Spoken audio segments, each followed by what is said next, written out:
정여주일 주님의 앞에 예배드려 나온 모든 이들을 우리 예수 그리스도의 이름으로 환영합니다.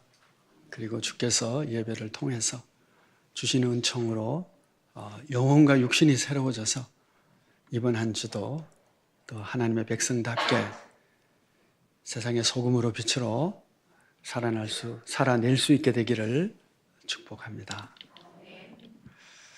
좋은 찬양 준비해 주셔서 고맙습니다.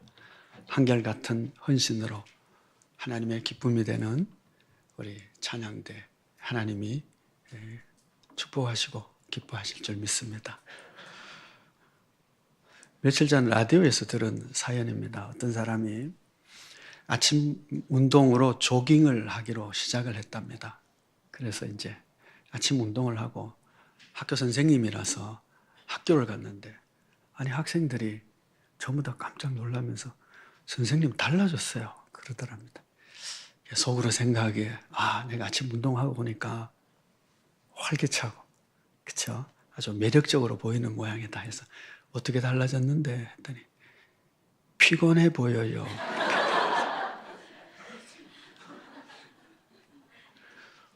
운동을 한 표가 나는 거죠. 운동을 한 표가 나죠. 옛날 노래 중에 사랑을 하면은 예뻐져요. 그런 노래가 있었어요. 가요가. 그렇죠. 사랑하면 사람이 분위기가 달라지죠. 예뻐지는 것 같습니다. 우리 주일학교 선생님이 어느 날 갑자기 막 예뻐지고 활기차지고 기쁨이 넘치는 것 같고 그러면 물어봅니다. 그렇죠? 주변의 어른들이 야 요즘 무슨 좋은 일 있냐? 좋아하는 사람 생겼어? 그렇게 물어보죠. 그렇습니다. 좋아하는 사람이 생기고 사랑하는 사람이 생기면 티가 납니다. 옆에서 봐도 그렇죠. 그런데 조금 더 해서 결혼할 날을 잡았다. 결혼식이 다가간다. 그러면 어떻게 될까요? 훨씬 더 많은 표가 나겠죠. 그렇죠? 물론 본인이 기뻐하고 자랑하는 것도 있겠지만 옆에서 봐도 결혼식이 다가오는구나 표가 납니다. 성경은 예수님께서 아주 종종 자주 종말이 예수님의 재림이 혼인잔치와 같음을 여러 차례 말씀해 주셨습니다. 그래서 청함을 받은 자도 있고 청함을 받았지만 찾지 않는 사람도 있고 잔치에 참여했지만 예복을 입지 않아서 쫓겨난 자도 있고 또 어떤 슬기로운 처녀들은 잘 준비해서 신랑과 함께 잔치에 참여하지만 기름을 준비하지 않은 어리석은 처녀들은 쫓겨났다. 그러니까 주님의 재림과 천국 잔치가 혼인잔치와 같음을 여러 차례 말씀을 해주셨습니다. 오늘 본문에도 주님의 재림은 무엇과 같느냐? 어린 양의 혼인잔치다. 그렇게 말씀하고 있습니다. 혼인잔치다. 그러면 종말이 다가올수록 혼인날이 다가오는 신부와 같이 우리가 준비되고 또 주변 사람들도 결혼식 날이 다가오는 건데 이렇게 티가 나고 표가 나는 것이 정상이겠죠. 그렇죠? 왜냐하면 종말이 혼인잔치와 같다고 했으니까. 그러면 우리가 한번 질문을 던져보는 겁니다. 내가 종말을 준비하는 자, 주님이 오실 날이 점점 다가오고 있는데 나는 정말 그 날을 다가옴을 준비하고 내 모습에서도 그 혼인잔치가 다가오고 있는 것이 티가 나나? 라고 하는 것이죠.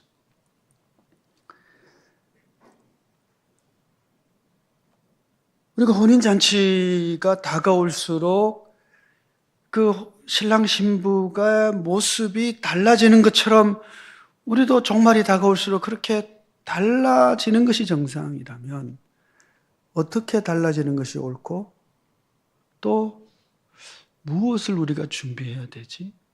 라고 하는 생각을 해야 하는 것입니다.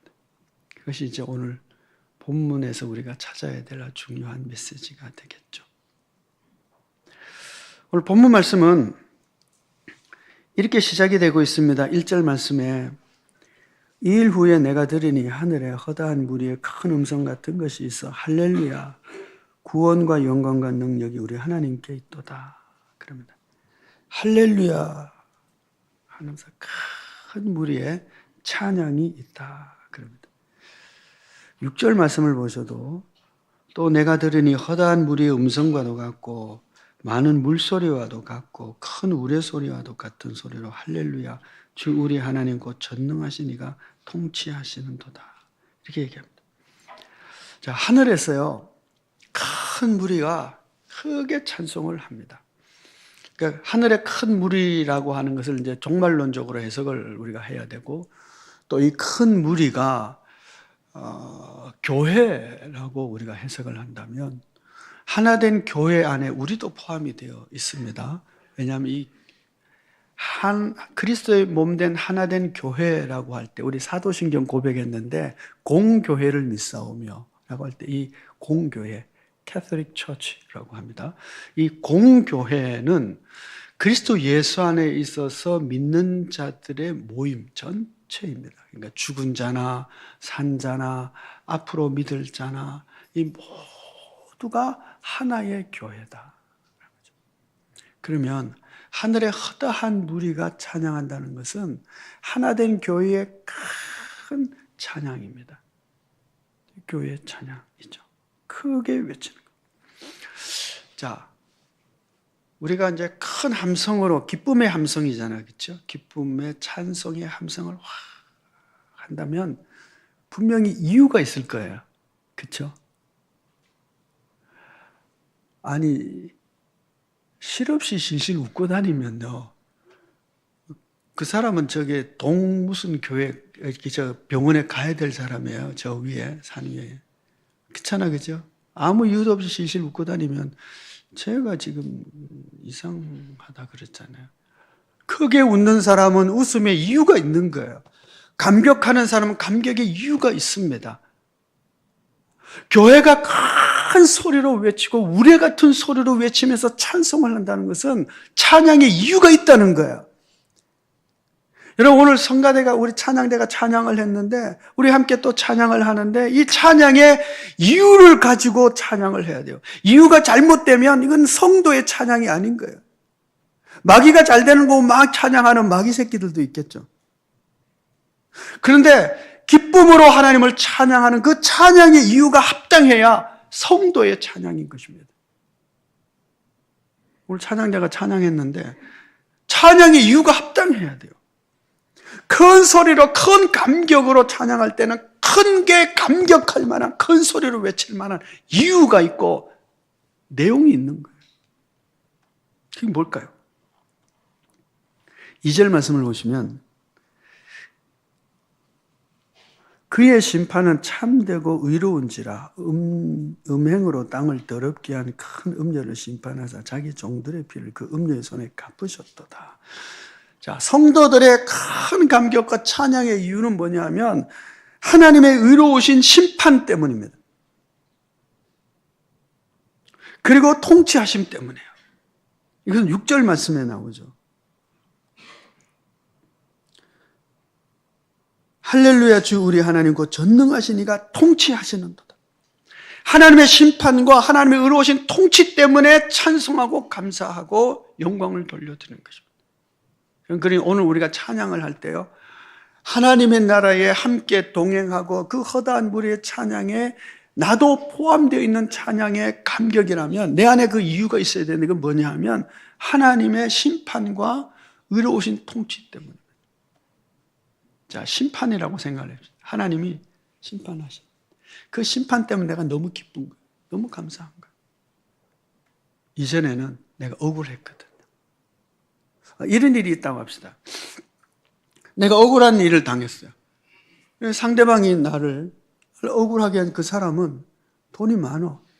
그래가지고 아주 돈 많이 드는 로펌에다가 변호사를 사서 그래가지고 이 재판이 이상해져 버리는 경우가 딴 나라에 있다 그러더라고요.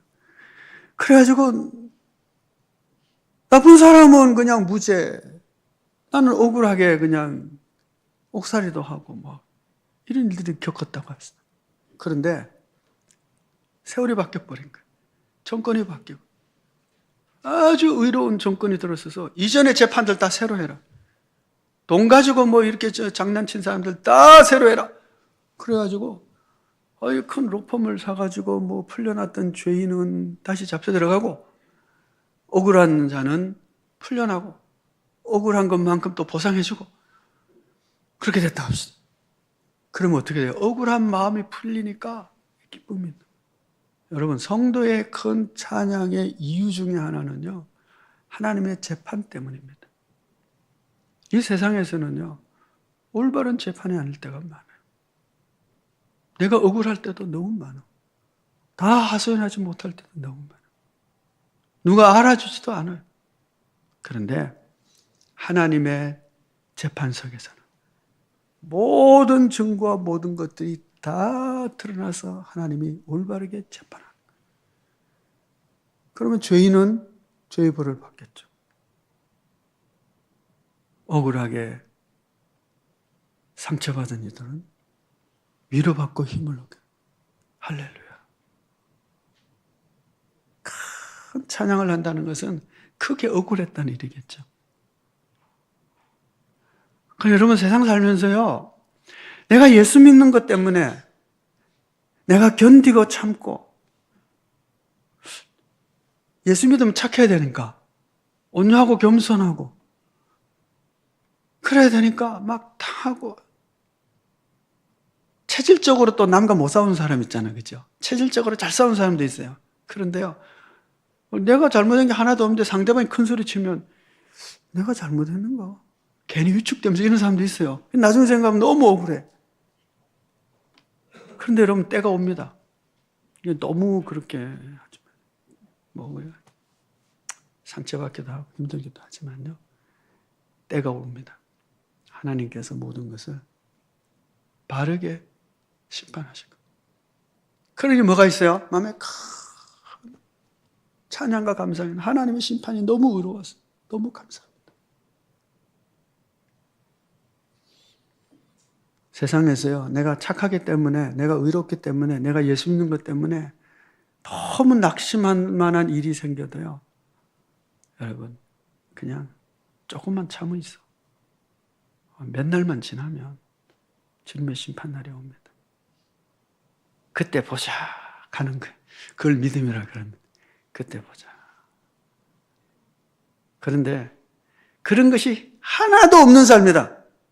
억울한 일을 한 번도 당한 적이 없고, 뭐 그렇다고 해서 뭐 내가 특별히 뭐 잘못한 것도 없지만, 그렇다고 해서 뭐 억울한 일도 한 번도 당한 적이 없고, 그냥 난 그랬다 그러면요, 의로운 심판대 앞에서 뭐 그렇게 감격할 것도 없을 거예요. 크게 찬양할 것도 없을 거예요. 그렇죠, 여러분? 뭐 억울할 것도 없는데, 바로 잡을 것 하나도 없는데 뭘 그렇게 기쁘게 하겠어요? 그런데요, 이 큰 찬양의 무리는 세상에서 예수 믿는 것 때문에 너무 힘들었거든. 하나님께서 다 갚아요. 그렇지, 하나님의 의로운 재판 때문에 소리의 감격을 가지고 찬송하는 것입니다. 하나님이 통치하시기 때문에, 하나님이 통치하시는 것 때문에. 여러분, 세상을 살아가면서요, 하나님의 통치하시지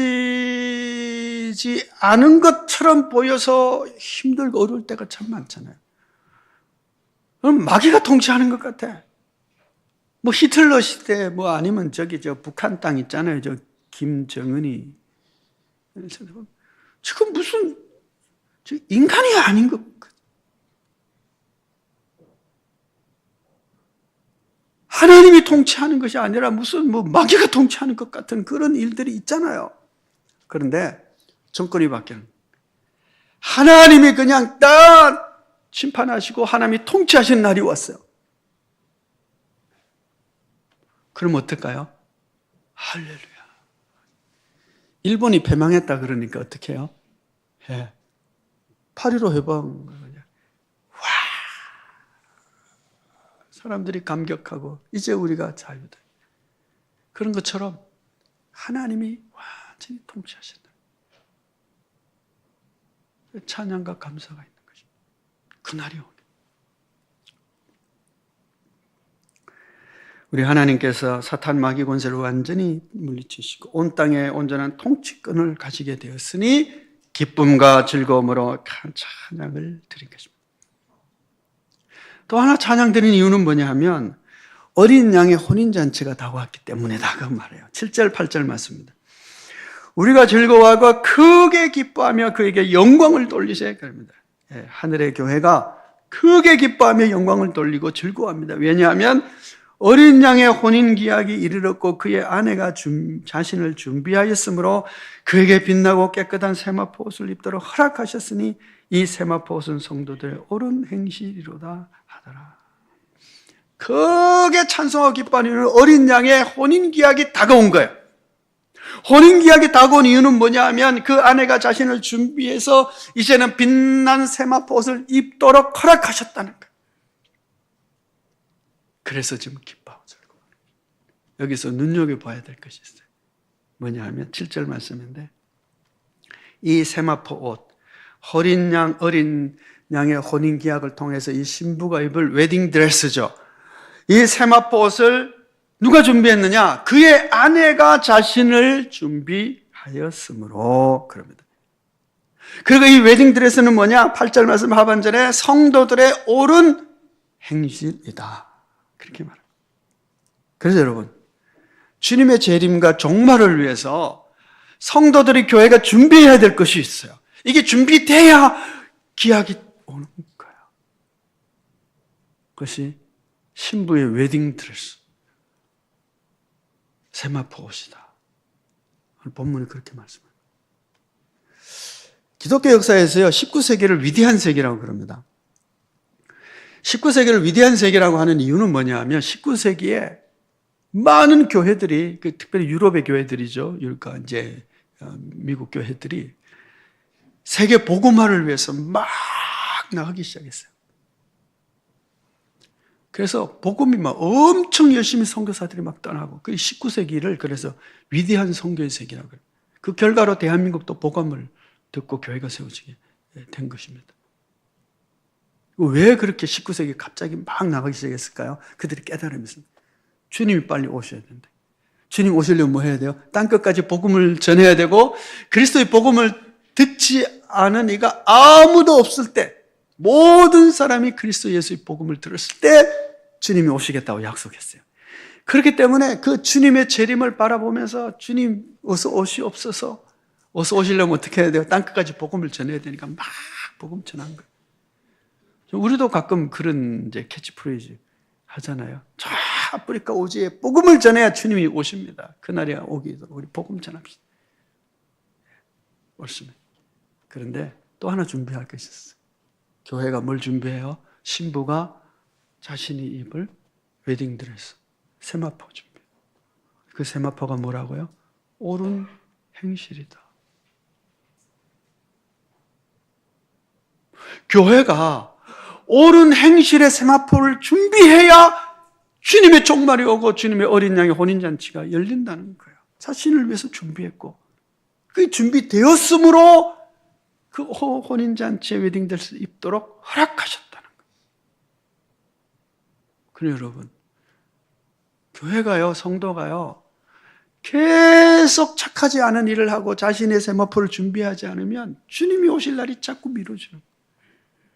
땅끝까지 복음을 전하는 것도 중요하지만 그거 이상으로 우리가 우리 자신의 깨끗한 행실의 옷을 입은 자가 되어야 돼요.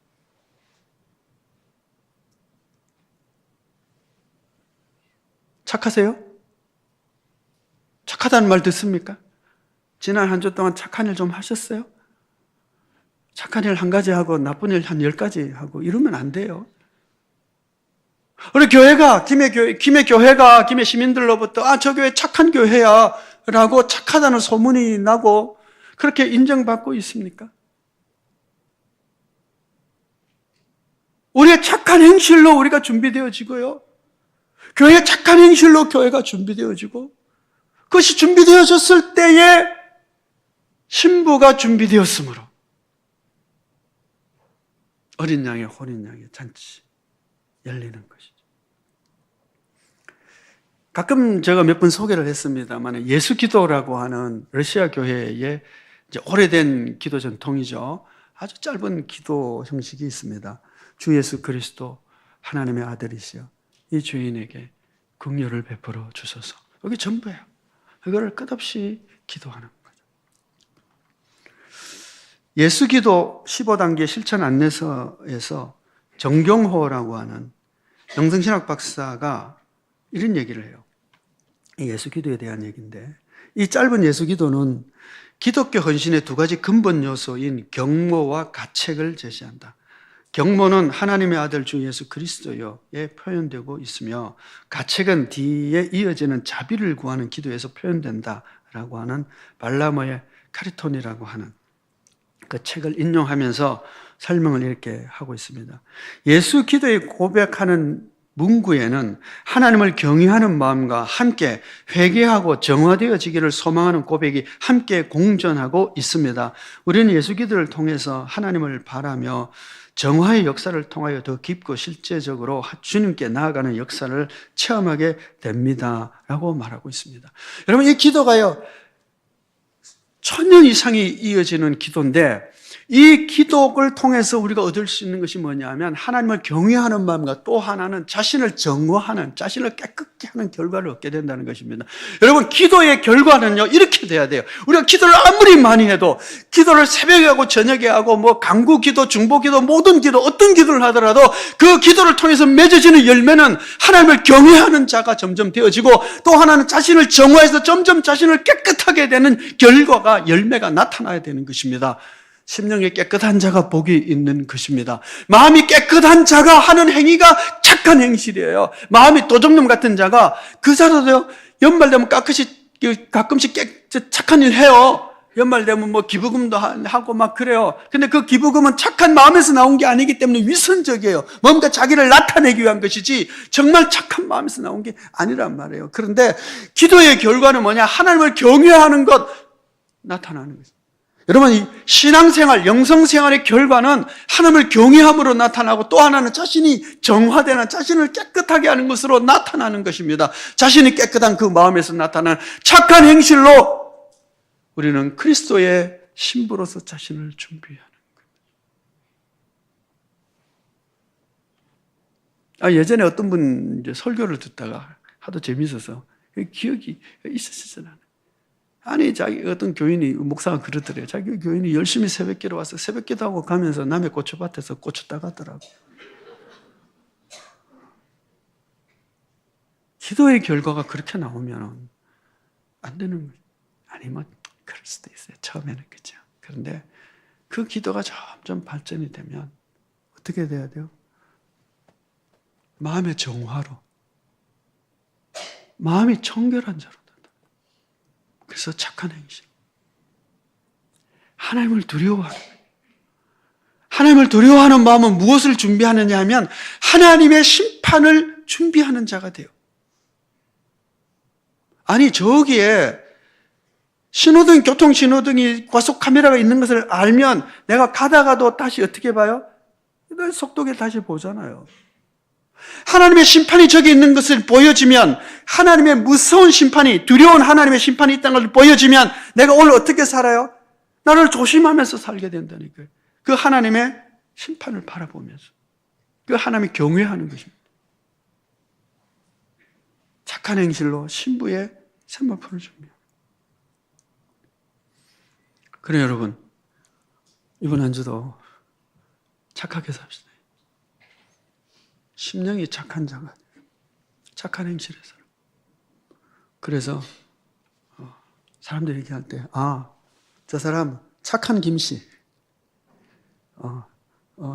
저분은 착한 사람들.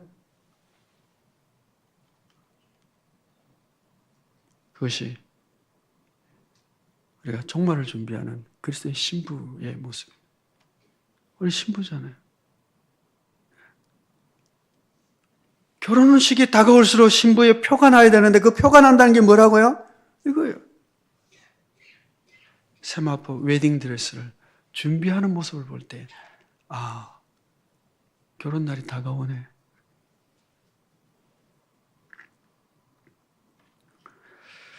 오늘 본문에는 찬양 드리는 자들이 나타나고 있습니다. 이 찬양 드리는 자가 누구냐 하는 게 참 중요한데, 1절 말씀 보시면, 하늘에 허다한 무리의 큰 음성 같은 것이 있어. 그럽니다. 그러니까 하늘에 허다한 무리가요, 이 찬양의 이유를 가지고 감격하며 찬송을 드리는 것입니다. 이게 하늘에 허다한 무리니까 하늘 백성이죠. 그럼 우리도 거기에 포함되어 있는데, 포함되어 있을까요? 포함되어 있어요. 그런 찬양에 함께하고 있습니까? 그런 질문을 우리가 하지 않을 수가 없죠. 우리 주일학교에서 부르잖아요. 나는 구원열차 올라타고서. 예, 우리 하늘나라 가요. 구원열차 탔어요. 그런데 구원열차 탄 것이 아니고 지옥열차 타고 내가 구원열차 타고 있다고 착각하고 있을 수도 있다는 거예요. 분위기를 보면 나와요. 가끔씩 지나가는 팻말 보면 나와요. 내가 구원열차를 타고 있는지 지옥열차를 타고 있는지. 그런데 하늘에 허다한 무리, 구원열차를 타고 있는 무리, 하늘 백성은 이 찬양을 드리는 것입니다. 지난주 수요일 소빈 묵상이 시편 116편 12절이었어요. 내게 주신 모든 은혜를 내가 여호와께 무엇으로 보답할까? 하나님 내게 주신 은혜를 내가 무엇으로 보답할까?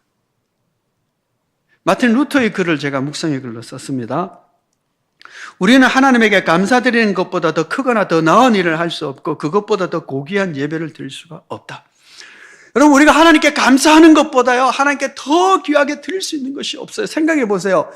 재벌 할아버지가 있다고 합시다. 재벌 할아버지는 뭐 없는 게 없어. 뭐 다 있어. 그 집에 다 있고 할아버지가 뭐 다 가지고 있는 다 가지고. 근데 아주 조그마한 꼬마가, 손자가 하나님 너무 할아버지 너무 감사해서 할아버지 생일날 뭐 선물을 하나 했다고 합시다. 지가 뭐 용돈을 준비해봤자 뭐 대단하겠어요. 예. 할아버지 가지고 있는 것에 비하면 아무것도 아니지. 그걸 가지고 하나님께, 죄송합니다. 할아버지. 이 손자가 가지고 왔을 때 할아버지가 그 선물 보고 기뻐할까요? 그 선물을 준비한 그 손자의 마음을 보고 기뻐할까요? 마음을 보고 기뻐하는 거예요. 여러분, 우리가 억만금을 가지고 와서 하나님께 예배드리고 하나님께 바친다고 해야 돼. 천천의 수양과 만만의 강물 같은 기름을 하나님이 기뻐하실까? No! 하나님이요.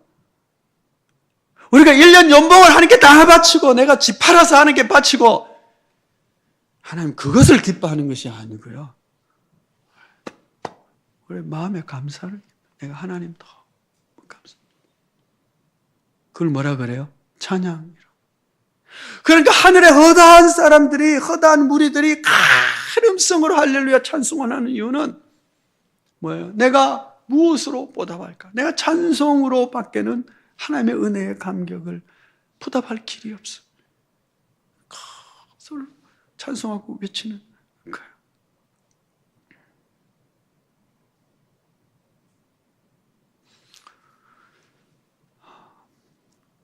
호산나 성가대 참 잘하셨어요. 우리 하나님께 보답할 수 있는 최고의 찬양. 찬양대 아니신 분들 오디션이 없으니까 찬양대 아니면 그렇지 아니더라도 우리가 찬양을 어떻게 해요? 이 감격을 가지고 하나님께 내가 무엇으로 보답할까요? 감사의 찬양으로, 감사함으로 하나님께 찬양할 수 있는 찬양의 물이 구원열차 타고 천국으로 가고 있는 백성들 되시기를 축복합니다. 허다한 무리는요, 감사합니다. 또 누가 찬양하느냐? 4절 말씀 보니까 24장로와 네 생물이 엎드려 그럽니다. 24장로는 신약과 구약의 모든 성도를 대표하고 있습니다. 그죠? 12지파와 12사도. 네 생물은 뭐냐 하면요, 4라는 숫자가 땅의 숫자입니다. 동서남북 그래가지고 4. 그러니까 이 땅에는 모든 피조물들, 그러니까 신구약의 모든 백성들과 이 땅의 모든 피조물들이 함께 찬양을 하는 거예요. 그럼 여러분 이게 얼마나 대단하겠어요, 그렇죠? 대단합니다, 여러분. 엄청나죠. 예전에 이제 우리 지역에 있는 아주 개척교회, 아주 작은 교회 목사님들을 이제 위로회로 일본 오사카 교토로 여행을 간 적이 있어요. 그래서 이제 모시고 갔는데 오사카 교회에 이제 계시는 은퇴하셨나? 아니 금년인가 내년 은퇴하신다는 것.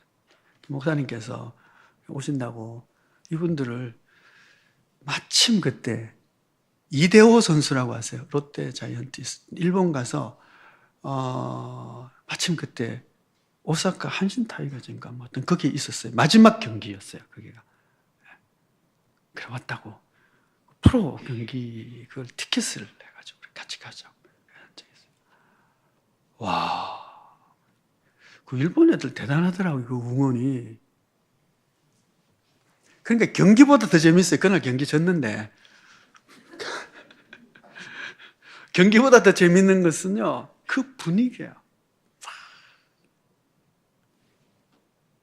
여러분 가끔씩 프로 경기 가보시면 한번 가보세요. 영국 축구 경기를 가면서 늘 느끼는 것 중에 하나가 볼 때, 이게 이제 TV로 보는 거하고는 너무 다릅니다. 예. 그 분위기. 지하철에서부터 시작해가지고 막 분위기. 와. 얘들이야, 제정신이 아니다 싶어요. 그러면서 드는 생각은 뭐냐면, 얘들의 종교는 축구구나 하는 생각. 아니, 종교예요. 얼마나 열정.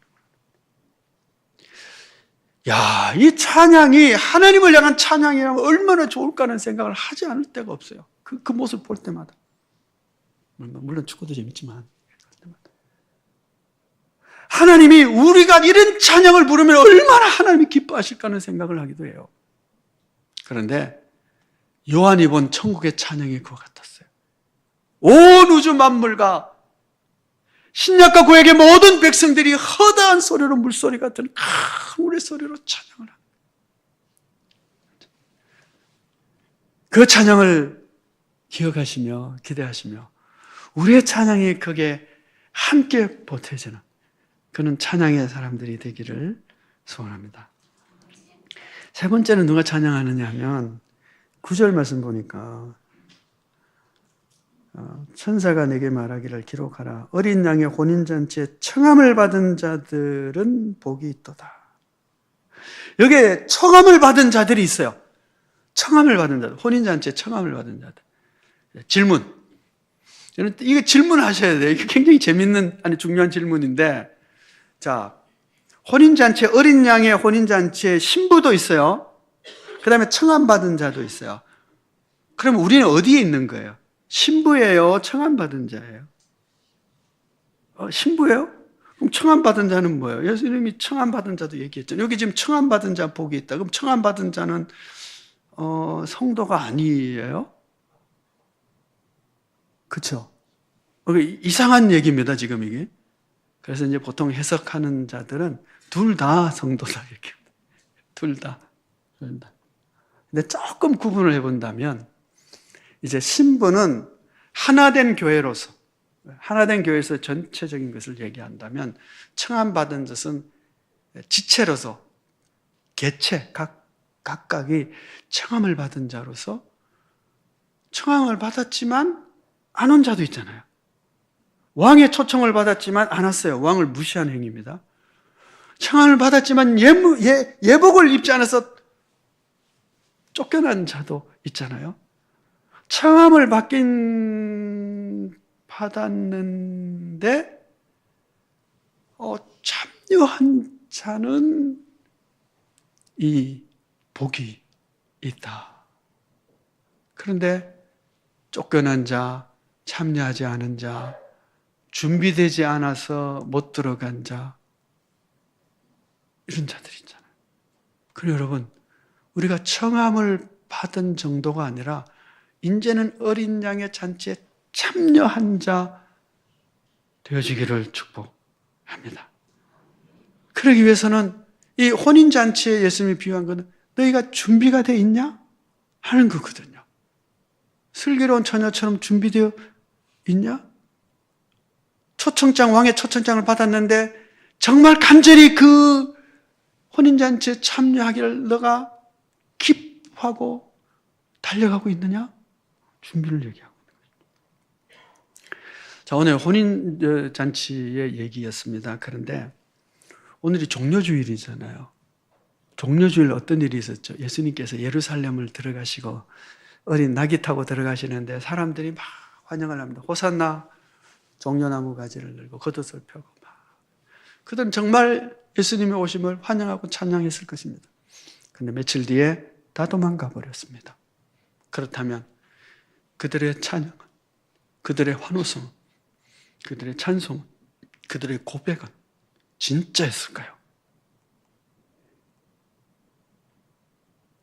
진짜였을까요? 다 도망가 버렸는데. 그러면 여러분, 주님 다시 오실 때에 우리가 지금 찬양하고 주님 다시 오세요, 주님의 종말을, 어린 양의 혼인잔치를 저희가 기대합니다 라고 감사하고 찬송하는데 이게 진짜냐는 거예요.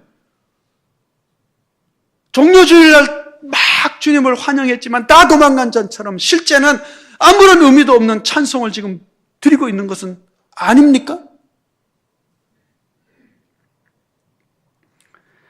주님께서 다시 오실 때 믿는 자를 보겠느냐라고 말씀했어요.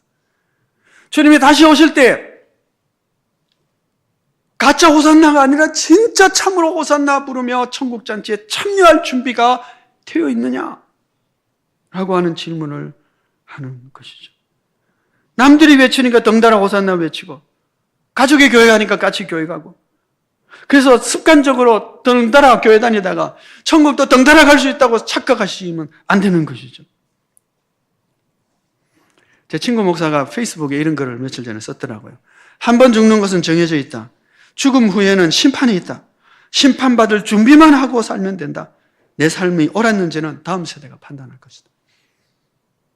여기 중요한 건 그예요. 심판받을 준비만 하면 산다. 여러분, 어린 양의 잔치에 들어갈 준비됐나요? 아니, 준비하고 있으세요? 그 준비가 뭐라고요?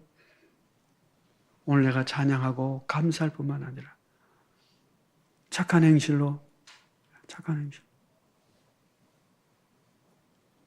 세마포옷을 준비하는 것이죠. 어제 소빈묵상 묵상에 요한 프리드리 루오프의 글을 썼습니다. 주님, 기꺼이 당신께 순종하고 당신께서 원하시는 것 외에는 아무것도 원하지 않는 새 영을 내 안에 창조하소서. 그 영으로 내 마음을 채우소서. 하나님이 원하시는 것 외에는 아무것도 원하지 않는 영. 여러분, 주님께서는 하나님께서 원하시는 그 일만을 위해서 십자가의 길을 가셨습니다. 오늘 우리가 고난존을 들어가면서 오늘 우리도 결심해야 되는 것은 뭐냐 하면 주님이 원하시는 그 일을 내가 사모하고 그 일만 하기를 원하는 마음을, 그 영을 주옵소서. 그것이 십자가의 길이라. 갈 수 있게 하옵소서. 라고 하는 결심하는 것입니다. 주님의 재림을 준비하는 성도로서 우리가 감격의 찬양을 드릴 뿐만 아니라 그날이 심판의 날임을 기억하며 칭찬받을 만한 일을 하기 위해 힘쓰며 착한 행실로 세마포옷을 준비하는 그런 우리 모두가 다 되어지기를 축복합니다. 이번 한 주도 착하게 삽시다. 착한 마음을 가지고 기도하겠습니다.